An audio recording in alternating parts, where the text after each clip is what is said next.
Hello, mate. Yo! You alright? Nice, Richie. How's you come down? Yeah, man. Great. And as usual, Good pleasure.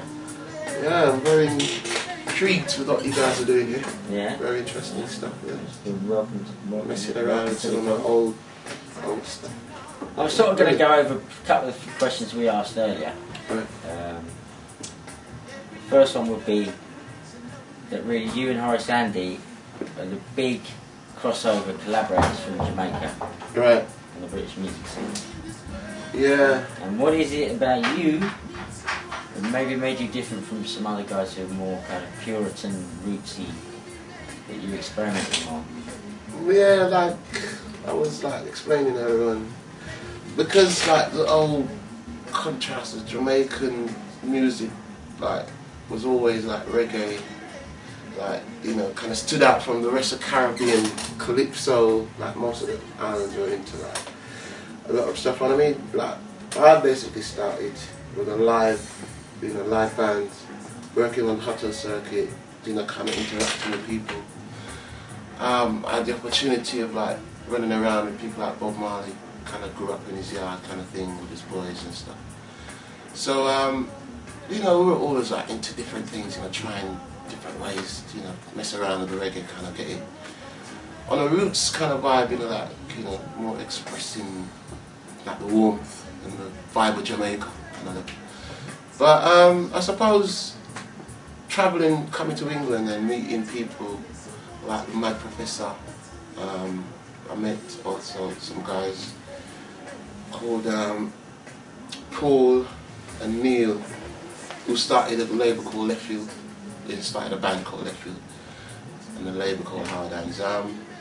I think I kind of like started, well, they wanted to experiment with me on some of their like drum and bass, you know, jungle kind of vibe track that they have. I think it was the early 80s.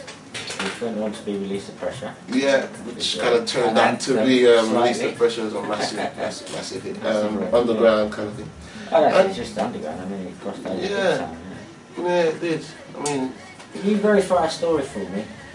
We were talking earlier about you were talking about like ska, rocksteady, right, blue beat, and then yeah. and then it became reggae. Yeah.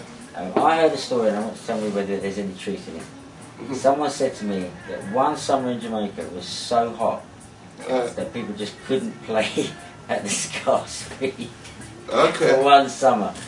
Do you think there's any truth in that? Well, yeah, I think it is, because Jamaica does get really, really hot. Sure. I mean, like, especially in Kingston, because there's all, you know, it's buildings and stuff. And we kind of have like floats, like kind of like carnival, but yeah, I mean, it gets. So do you think that's how the tempo went? No. I think that is the point where Jamaican people are like really laid back. You know, it's like, you know, the island vibe. People smoke, a lot of red stripe and stuff. But I mean, you know, like it's really laid back. So like the musicians. After the ska era, I think it went into rocksteady, which kind of, you know, slowed it down really, really slow. So even people like Bob Marley, people like, I don't know, Jimmy Cliff, you know, Ken Booth and those guys, like took it a little bit up, a little bit the tempo, kind of bring it into the reggae kind of thing.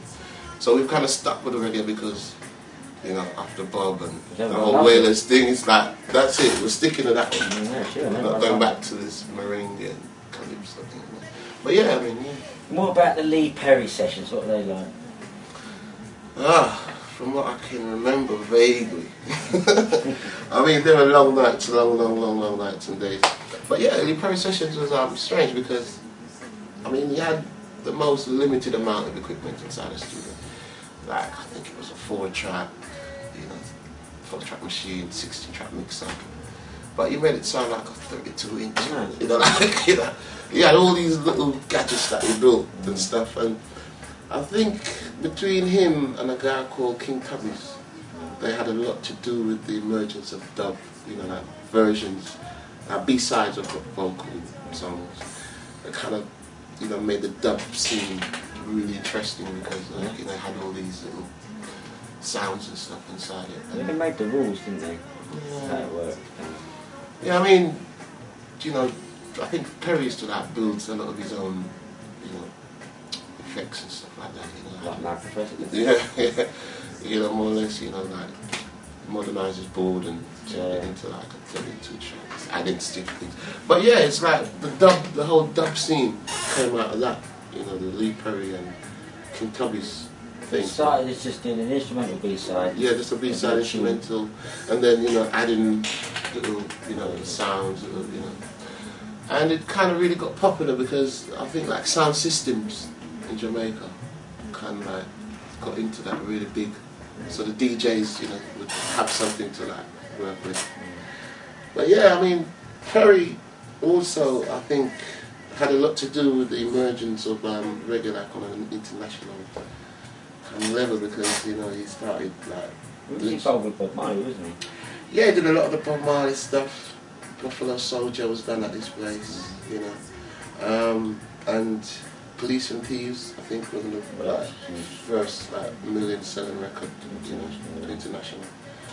So yeah, he kind of like had a lot to do with the whole international, you know, interaction and the whole thing.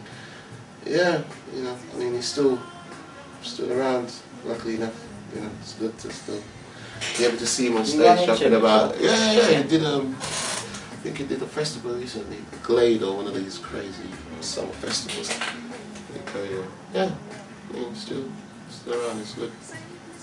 So getting back to present day, what are you working on at the moment? Okay, at the moment, I'm doing a lot of gigs with Tread Zone, touring with them guys from the original DAD guys, you know, Tread Zone.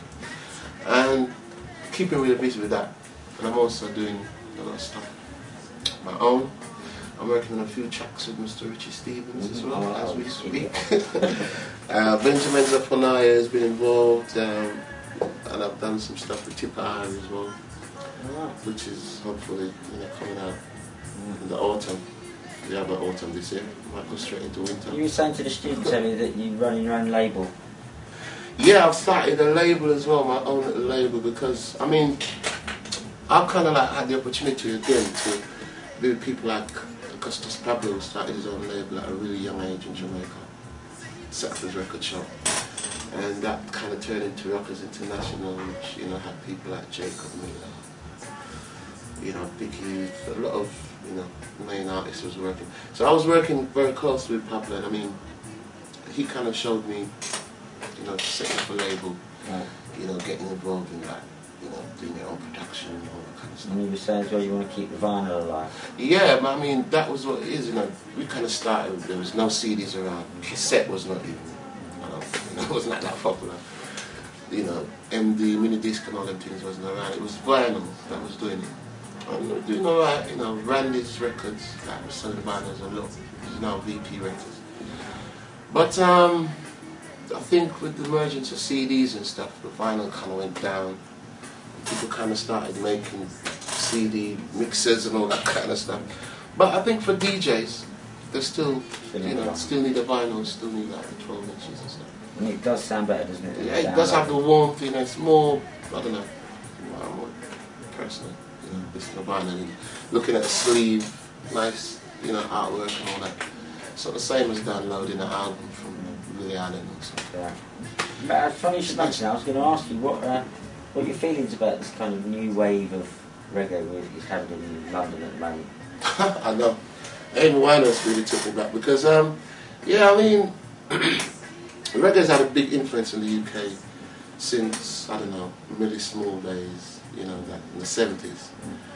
And, you know, with a lot of the artists coming over all the time from Jamaica, I think, you know, we've worked with, like, I've worked with a few people like Misha Paris. I mean, strange, you know, because Misha is like really a kind of soul singer kind of thing, you know. Nina Sherry, people like that. So, I mean, it's always been, you know, like working, collaborating with somebody else. But I mean, how people like Lily Allen and that is doing it now, I think it's kind of like, kiddie poppy kind of thing, but it's cool, you know. It's alright because it's really nice. It's like bubble. It's a revival vibe, isn't it? It's a form of revival, and I mean a lot of people. Before, Yeah, I think a lot of people kind of missed out on the whole reggae thing, the whole music scene, like being in college and working hard, university. So having that kind of resurgence, like people like Amy Winehouse as well as do, she does that on the shows, live shows. Now and again she put a reggae track out. You know, people like Boy George, you know, flying the flag. Yeah, I mean, yeah, it's been always like every 20 years, it's like it comes around again, like, you know, it's like people get back into their old vinyls, dig up their old records. So yeah, it's interesting. I mean, you know, it's really a good thing. I think it can only be a good thing. I don't know if Lily Allen will go over good in Jamaica. No? Reggae sounds fresh, but we'll see. We'll see. We'll see. Yeah, she might like it actually. Thanks so much, man. Yeah, man. Brilliant. Nice. Respect each and every one.